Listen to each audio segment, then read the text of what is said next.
Welcome to the AEW Grand Slam Mexico CMLL Collabo post show. It's your boy ABE from DET. I am that bald bro from the NYC. This was a great, much needed break from them back-to-back 4-hour AEW weeks we've been getting. This was nice, smooth sailing show. Needed it, man. Needed it. Listen, I work mornings, man. I work at 7 a.m. here. So I got to be at 5 o'clock in the morning. So it'll be nice to get a little bit more sleep tonight. This was dope. On a overall scale, looking at both collabo shows, WWE and now AEW's, I have to say I enjoy AEW's much better. Not saying I didn't enjoy WWE's. It's just I like my wrestling serious, and this was a little more serious like I like it. Just my preference of professional wrestling.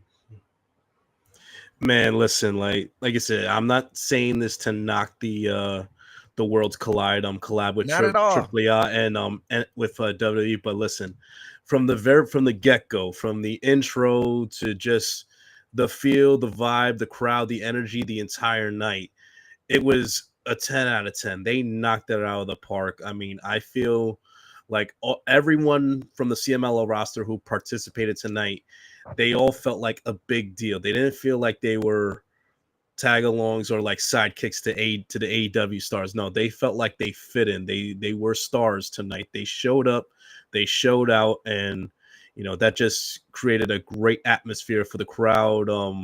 2.5 hours. It was amazing from start to finish. I mean, this is definitely on my bucket list to go to Mexico for a show. I mean, Arena de Mexico, like, got to make that happen next year. I mean, the presentation, how they integrated the traditional aspects of lucha libre wrestling, they integrated it perfectly with even the lights. Yep, with AEW's presentation. Like I said, they made the show seem like one. It was a seamless transition. I loved it. I mean, 10 out of 10. Like, just everything, presentation, camera, everything, the aura, the energy, and man, yeah, it was amazing. Can't wait to see their next collab together. Definitely, but let's talk about how it started. I'm not even gonna sit up here and lie to you. I'm not even gonna act like I know what Hangman even said. My closed caption was off. I'm texting Meeks Mayhem, talking about, can you translate for me? So I'll pass this to you. I know it was passionate. The crowd was going crazy there, but I have no clue what the Hangman Pagester said. So can you break it down for me if you know? I know a little bit of it. I mean, listen, he was just I'll keep it short and sweet. He was thanking the CMLL family and the fans of Mexico for allowing, him and the AEW roster into their house, but the last part of it, which would play into later in the show, is that, he was they said he was banned from being at ringside for the main event, but that has nothing to do once the bell is over, but I mean, listen, you couldn't tell me that this man didn't speak fluent English from the way fluent Spanish from the way he spoke that promo. He hit it word from word. There was no stutter. There was no misstep or anything. And that just it took the Hangman character from here to here. He is a man of the people. He is the main character. He is the hero of AEW. But I mean, now Hangman is worldwide right now. We love them here in the States, but now it's amazing to see he got love south of the border, Arena of Mexico. They loved him. I mean, it was just chills when I'm hearing that promo, when you're hearing that response from the crowd. That's how you know that AEW they got the right one to take down Mox and win that world heavyweight title at All in Texas. It's like he keeps doing stuff like this. It's just another layer on for another reason that he has to win in July 12th in Dallas. He has to walk away as the AEW World Champion. I mean, this guy's firing on all cylinders. I mean, he's just so fucking awesome, man. Just another layer of awesomeness that is the Hangman. Slug Wrestling is over on TikTok saying he says his Spanish was better than the average white boy. Hey, I'm gonna take since Slug said it. Like I said, he got the pass. Like I said, the way that he said it, the cadence, he didn't like mispronunciate or anything. Like he was good cadence, good rhythm, and everything. Like it didn't seem like he was reading off of a script either. Like he was memorizing it as he was talking. It came off natural and it came off organic. That's what I think like made it, just a great overall segment. I agree with you. Next up, the first match we get Atlantis Jr., Bandito, Cole, Daniel Garcia, King, and Temprero defeat Hechicero, John Alexander, Tashida, Kyle Fletcher, Lance Archer, Volador Jr., Wheeler by pinfall. God damn, that was a lot of names right there, but fun times. You said this last week you weren't looking forward too much to this match. Your thoughts after it played out? You know what? I'm a very humble man, and I can admit I was wrong. This match was fucking amazing, but you know what? It's just like what we just said in the beginning about honoring Lucha Libre traditions. Like, if you notice, it was a 7-on-7 tag, but they all weren't standing on the ropes. They were all on the outside. So shout out to Daedrian from one of my group chats who said, I think since the 7-on-7, like it's, I guess, traditional Lucha Libre aspect that when they go out of the ring, the next guy gets in. That's the tag essentially for it gets that many members. It keeps the flow moving. It goes from point A to point B. Like it was seamless.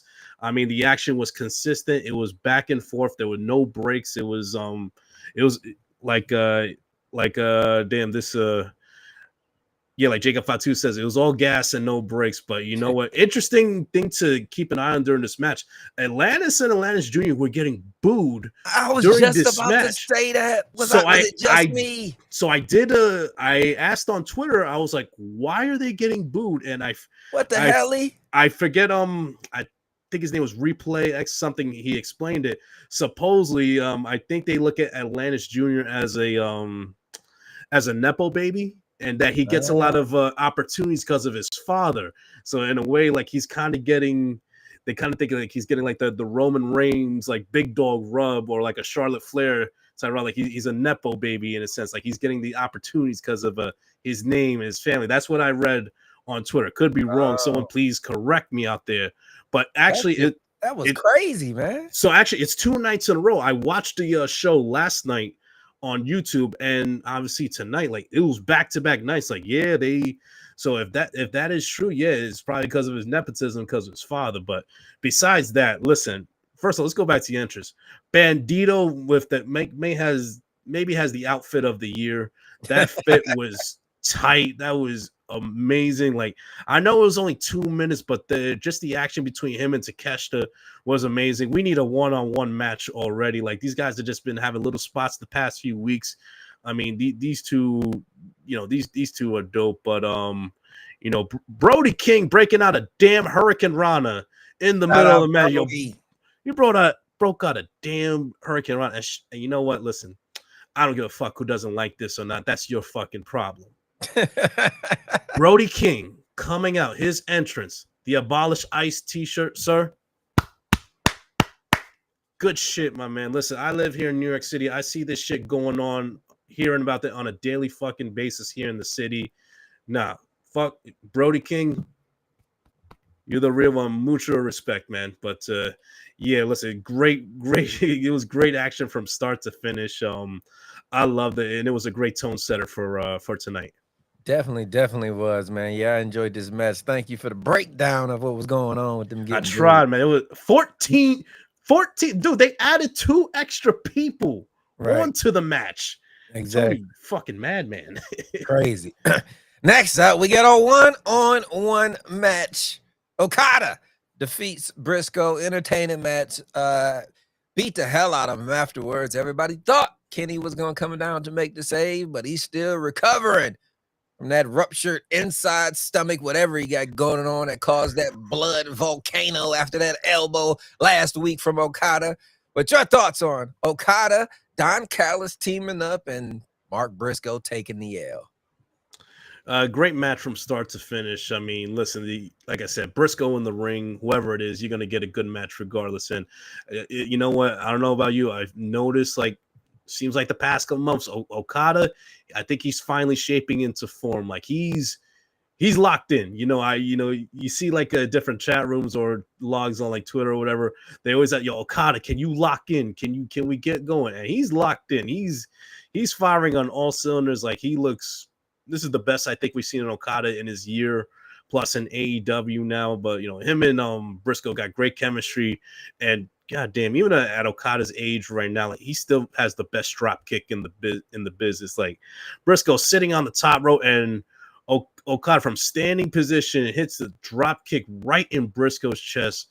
Beautiful. I mean, it was great match, like good back and forth action. But of course, Okada comes out with the win, hits the Rainmaker, but then afterwards takes his championship belt, hits Briscoe a couple times in that midsection, a la what he did to Kenny Omega.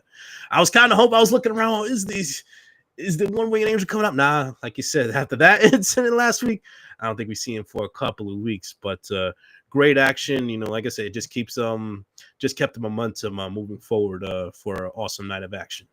Yeah, definitely. Next up, we get MJF versus Mystico, who came out like a damn rock star out there, man. I was like, what the hell? They done turned him up to another level, Super Saiyan level 3 there, but entrance was great. Crowd with a reaction with Mystico was great. Mystico actually somehow pulls out the win. Break this one down for us, Bald Bro. Like, the theme of the night, one of the themes of the night were the amazing entrances, and Mystico's entrance. Forget the song, the sing-along for a second. Did you notice the mask that Mystico came out in? Yeah. That was the old Sin Cara mask that he came out in. I love it. It tied everything from the promo that MJF cut on Mystico last week, and now he brought it back full circle in Arena in Mexico. He brought the Sin Cara mask. I'm like, yes, I love that. Love the fucking callback. And the match, I think, it was better than I expected. They got pretty good chemistry, MJF and Mystico. It was great back and forth action. A lot of great near falls. The crowd was into it from start to finish. MJF being that dastardly heel from start to finish, like that ugly ass USA like MVPs like singlet or whatever. That shit looked freaking ridiculous. But I mean, yeah, Mystico picks up the win, but via disqualification. And MJF rips off another mask. So I'm thinking right now, they're not done. Mystico and MJF, they are not done yet. I think they're going to run it back at All In. We need a stipulation this time, though. I say mask versus hair match. Mask versus hair match. Like, we got to up the stakes. We got to up the ante, because if anybody knows Lucha Libre, taking off the mask is just... Oh, that's cardinal sin number 1, like just disgusting heel tactics. But afterwards, Jet Speed coming out for the save. Speedball, Kevin Knight, while Hurt Syndicate were distracted by Templario and Bandito on the outside. On the inside came Speedball and Kevin Knight hitting drop kicks, taking the Hurt Syndicate out. I think we're going to get that tag title match at All In. I think that's going to be a tag title match. Should be a fun one. Great spot for the great young talent, Speedball and Kevin Knight. I like their chemistry. I like what they're doing. Great overall segment. And, even though it was a DQ finish, the crowd was still with Mystico at the end. But, yeah, I think they settled their business at All In. Mask versus hair. I'm not for sure all that, but if it happens, I'm pretty sure it'll be damn entertaining. And AEW does not let down on pay-per-views. No. Next up. Sorry, speaking of which, real quick. Yep. Speaking of pay-per-views, listen, I know it's only one show. AEW needs to do a pay-per-view in Mexico. Yes. Oh my God. This was a TV taping. I mean, a TV show tonight. We, like, the next year or two, they need to come back down to Arena to Mexico to run a damn pay-per-view. Yeah, that was dope, man. The whole field of vibe, the lights especially. I'm a camera guy, so just seeing the lighting, how they kind of compared it to CMLL instead of having AEW light crews, that was dope. The whole feel, great. Next up, though, in the 4 million pesos match, Hologram defeats Rush, Ricochet, and Dorado with the pinfall to get the win. This was entertaining. It was a point in there where I thought maybe Ricochet and Lio Rush, I said Rush earlier. I meant Lio Rush. Lio Rush, they got into it. They were pushing each other back and forth. I thought Lio might be an extra member to the new bald crew that Ricochet is assembling, but no. And Hologram gets the win. He was over more than anyone, clearly. Your thoughts on this one? Entertaining?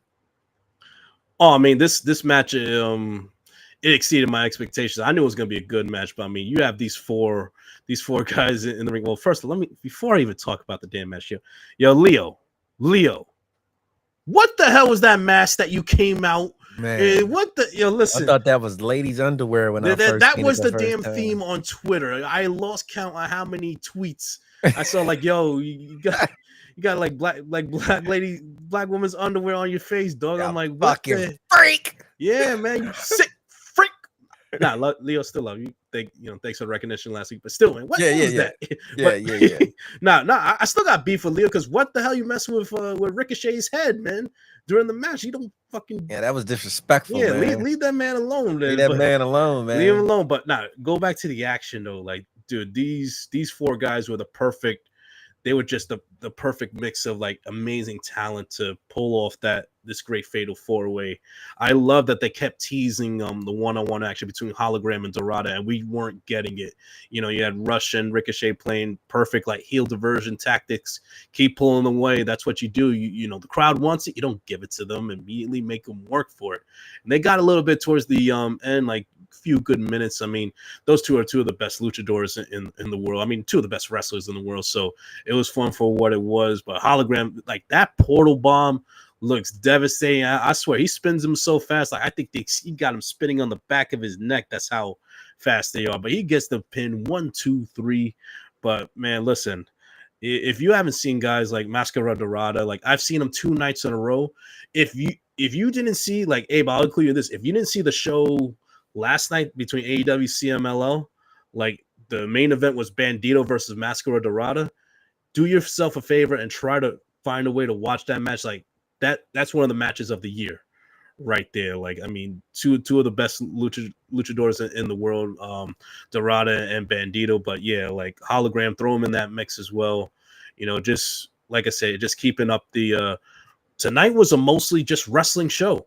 We didn't get one backstage interview. We didn't get, besides Hangman's introduction promo, we didn't get any in-ring promos or anything. It was straight wrestling to wrestling to wrestling. Bang, bang, boom. They gave the crowd their money's worth right here. Definitely did. Shout out Kane in the chat saying yo. And oh man, I'm gonna say it anyway. MG says the best wrestler in the world is the OTC Roman Reigns. I respect your opinion, sir, but this AEW. I can't call a part-time chief the best wrestler in the world. right. Like, Cannot do it. I'm sorry. And Haley from the FemSlam podcast, if you're hearing this, I'm sorry. I know you and a lot of people wonder, where's Roman coming back? Like, leave that part-timer at home and worry about bringing up your young, hungry superstars who need some light, Man, you just gonna rub it in Haley's face like that, man? Her and all these damn Roman, these Roman, my tribal chief back. Well, I'm sorry. How about build up the rest of the roster, give him a chance? Because guess what? He's going to Hollywood in the next year or two. So you know what? You might as well get used to life without the big dog. Oops, sorry, the tribal chief. Yeah, big dog. Stinky. Tribal chief. Blink the ones up to the sky. Sorry, man. I can't call a part-timer the GOAT. Damn. Got to clock in those full 40 hours a week, all right? Full-time status. Oh, bro, okay? going in. All right. Roman Reigns. Usually it's me, but hey. Big dog, like, he don't get outside much. Big dog's like a damn teacup Yorkie. You don't take that dog outside much, Damn. Mm-hmm.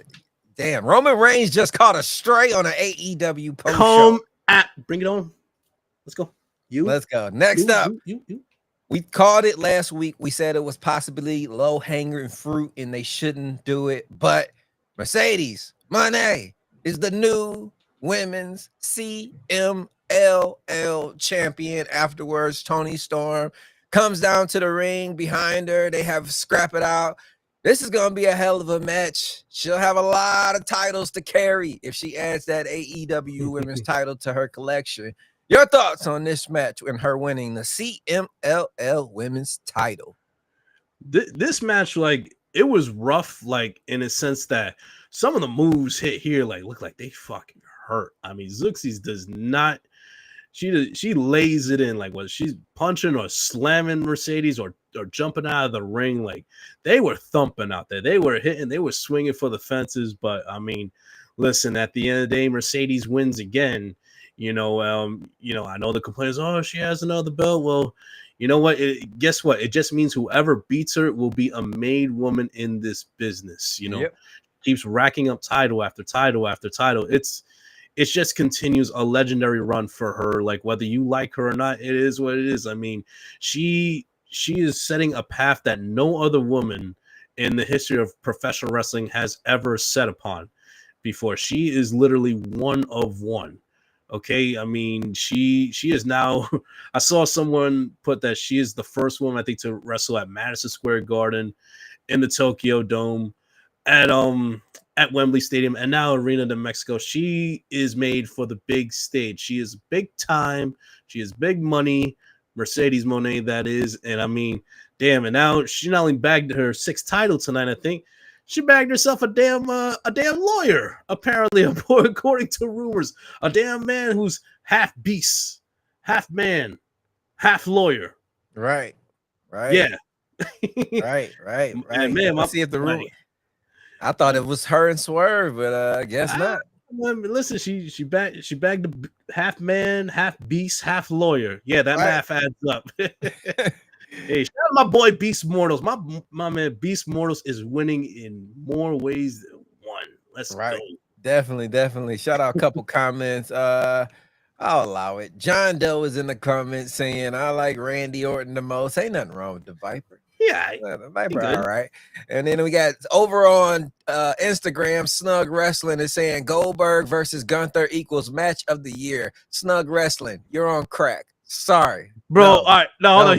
Listen, I'm gonna say right now, and I'm curious what Snug thinks. I hope Goldberg wins. Because I don't care if it's TikTok, Instagram, Facebook, whatever social media app it is. If Goldberg wins, you thought that the Jey Uso fans were mad and upset when he lost the title last week were something to deal with? Oh, them Gunther fans are gonna go through it if Goldberg wins that title at Saturday Night Main Event. I hope Goldberg wins, and oh my God, I am gonna have the biggest grin in my face. Like, remember when the Grinch, he had that plan, just up. Oh God, it's gonna be. Why would you wish that? Because it would put the look at it. Just the thought of his putting the biggest smile on my face. I see it. That's sad. That's sad, man. Goldberg.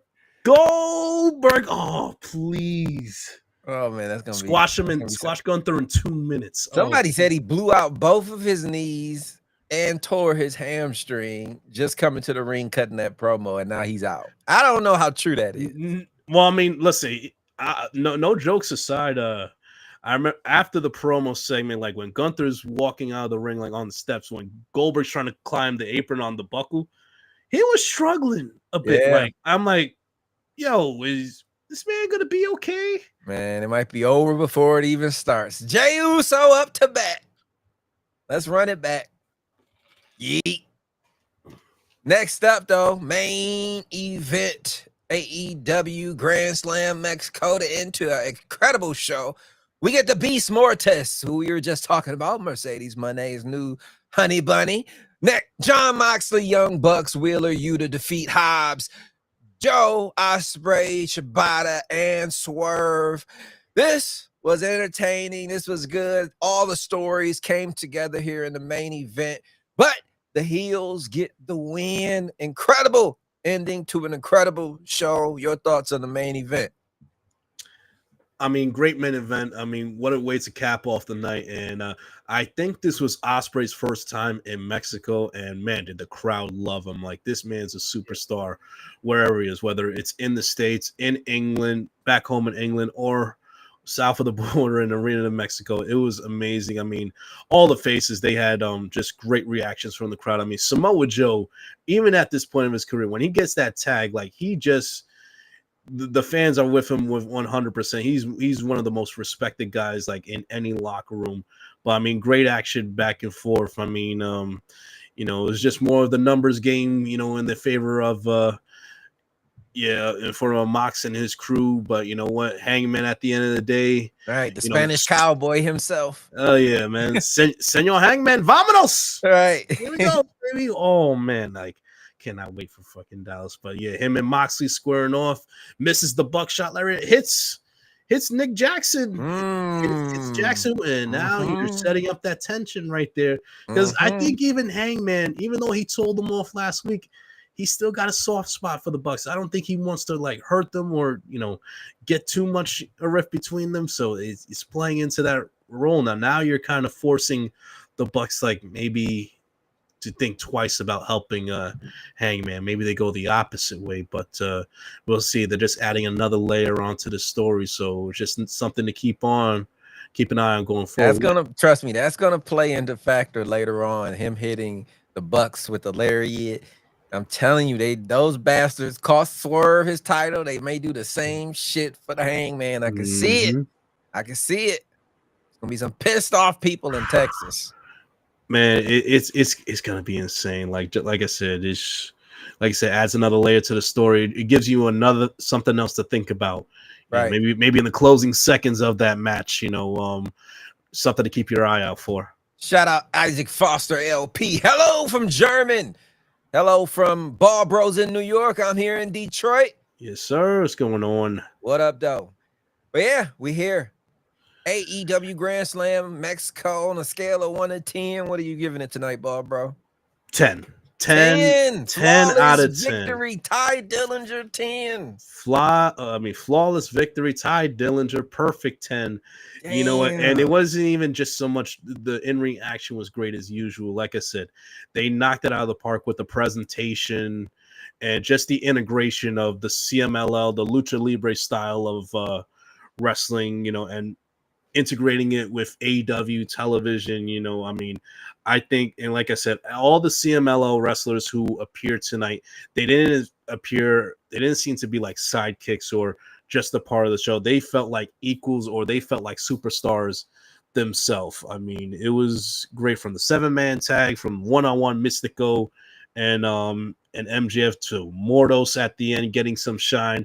First match in Marina de Mexico, I heard, since 14 years. So great on Tony Khan for working that out, getting Mordos on the card at the end. But it's a 10 out of 10 for me. Like I said, first time, and I think Daydream told me earlier that AEW is the first American promotion to, I think, host a live show in Mexico. I got to double check that, but if that is, what an incredible accomplishment for Tony Khan and AEW. I mean, they just continue to spread their product, on a global scale. They were in Australia back in February. Now they're in Mexico. And here's something to keep an eye out in the future. I don't know if you were aware yesterday, Tony Khan put out a couple of live videos, Instagram and X as well. He was in Cannes. He was in France, some meetings out there. So he's doing some business out there, like maybe possible future AEW Grand Slam show in France in the future. Hey, listen, I guarantee you he wasn't in France just for no damn photo ops out there. He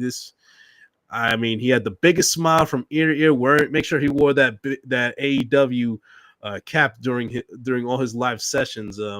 I think Tony has something up his sleeves, a big announcement for another overseas show. That should be interesting. You gave it a Mortal Kombat flawless victory 10. I give WWE a lot of shit for their multi-man matches, and I'm gonna kind of do the same tonight. I'm gonna deduct a couple of points, 9.6 for me, just because I'm not the biggest fan of multi-person matches, but they did keep it clean and wasn't sloppy at all. Still up there in the high scores. Great show from AEW. What's popping? Group chat. Let them know, man. Group Chat Wrestling Podcast. Catch all of our full episodes on YouTube, Spotify, Apple Podcasts, and all your podcast platforms. We record a new episode tomorrow. Follow us on Instagram and TikTok. We release about 3 to 5 clips every week for every episode. Group Chat Wrestling Podcast on TikTok and Twitter. Thank you for your continued support. Please like, share, and comment on the videos. We appreciate any and all feedback, much whether it's good, bad. You know what, we take it in stride and we go on from there. And just a quick reminder, there are 2 days left in my Sammy Guevara figurine giveaway. How to enter? Go onto my X, that Bald Bro. Add myself. Go on to Group Chat Wrestling Podcast Twitter. Add them, and you're gonna like and share our pinned tweets. That's 6 entrances right there. The winner will be announced Friday evening, 6 p.m. Eastern Standard Time. And yeah, the winner will get this awesome Sammy Guevara figurine that commemorates that time when he got hit by a golf cart on AEW Dynamite by Kenny Omega and Matt Hardy. I got 2 of them. I decided, you know what? I'm very appreciative of all the support I've gotten, not just content myself, but content with the podcast, Group Chat Wrestling Podcast. We're a few episodes away from 1 year. We're a couple weeks away from 1 year officially. Like, we're rocking and rolling.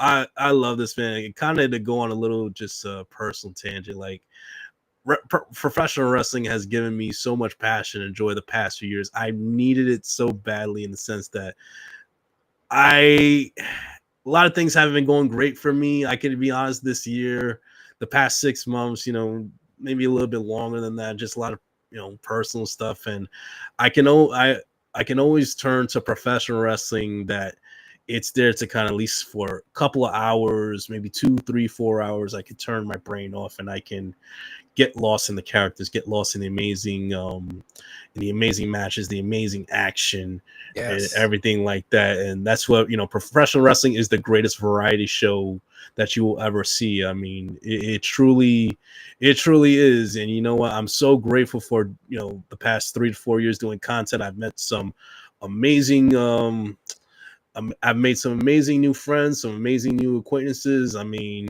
you know, from shout out to my boys, Chris from Heels for Life Podcast, shout out to Mid-South, Dadrian, Lightskin, obviously yourself, Abe, and the entire Holy Shhh Podcast. Shout out to the Mayhem chat on Instagram. Shout out to the Guardians group chat on Instagram. All the group chats I am a part of. I am so appreciative and grateful for all you guys, because I know I don't say it out loud, but you know what? They're, like I said, the past 6 or so months, I haven't been doing great.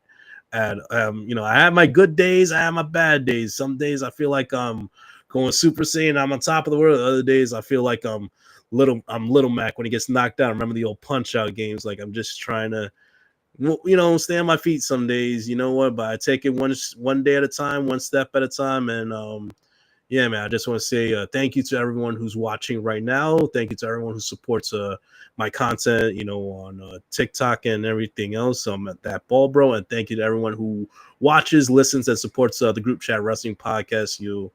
I try my best to put it in words like how much I appreciate you guys, but I really am appreciative of you guys. If I don't tell you guys, just know that I love you guys, and thank you for everything you guys have helped me through. Yeah.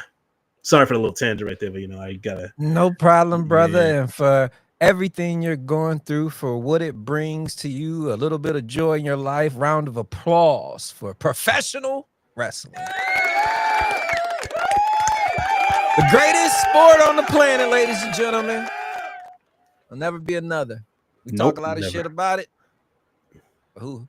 Professional wrestling is a joy of life. That's that. Tomorrow, Holy Shhh Podcast in studio show Thursday, 8 p.m. and every Thursday. And then, you know us every day. Check us out. We're doing something. Till next time, AEW Collision with me and Bald Bro this Saturday. It's your boy ABE from DET. I'm that Bald Bro for the NYC. You guys have been tuned in to the AEW Grand Slam Mexico Holy Shhh Podcast post show.